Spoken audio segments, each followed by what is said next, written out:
here we go. I'm about to try to do a video. Trigger warning. Haven't done a video in a while. I'm shaking right now. I don't know if you can see it. Trigger warning for sexual abuse talk and flashback talk, PTSD. I just watched a video by survivor Erin Marin on Facebook. First of all, she goes around trying to promote Erin's Law, which is an amazing law for schools. Sorry, I'm at work, so I may have to stop. Okay. Going around teaching or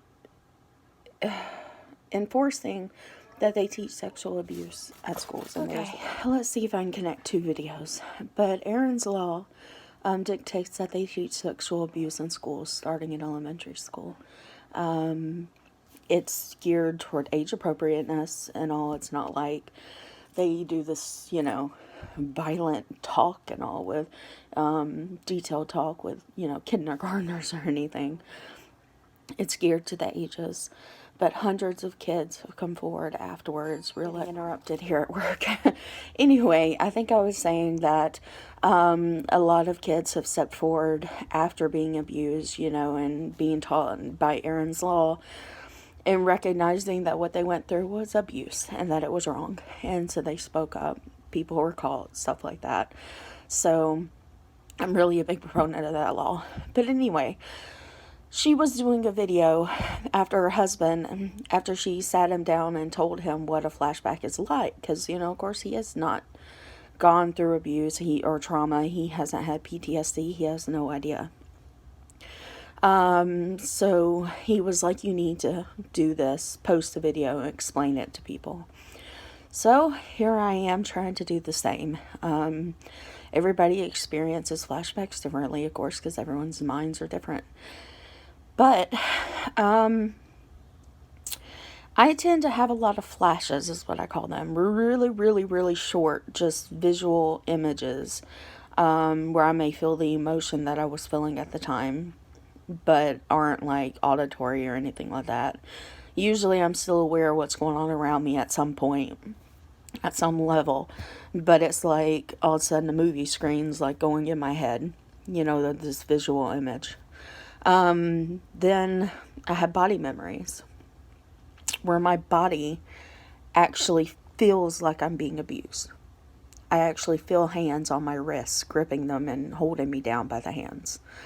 I will actually feel hands on areas of my body that they shouldn't be, doing things that they shouldn't be doing. I will physically feel it like it's happening at that moment. And of course have the emotions that go along with that. Then there's actual flashbacks. I haven't had as many of those, and I'm thankful for that. And I'm just so grateful that I don't experience many flashbacks at all anymore. Flashes, body memories, any of that. And the PTSD has calmed down because that was hell.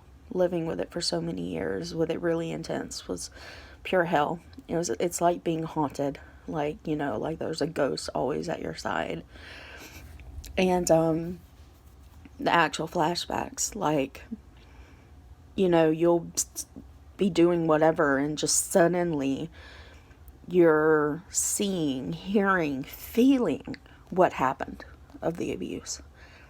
You no longer, well, sometimes a part of you may still be aware that this is not happening right then, but usually that's not the case. Usually it just feels like you are there. You are seeing your abuser leaning over you. You are feeling his weight crushing your body.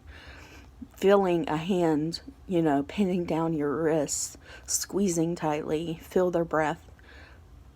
Hear them sometimes.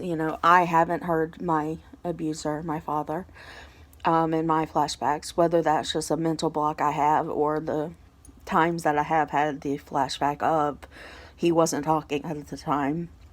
I don't know. Because I still haven't had that many flashbacks to piece together a lot.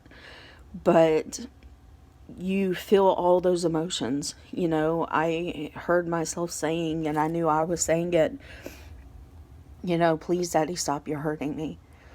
You know, I felt everything, you know, and it's like, you're right there. You're reliving it.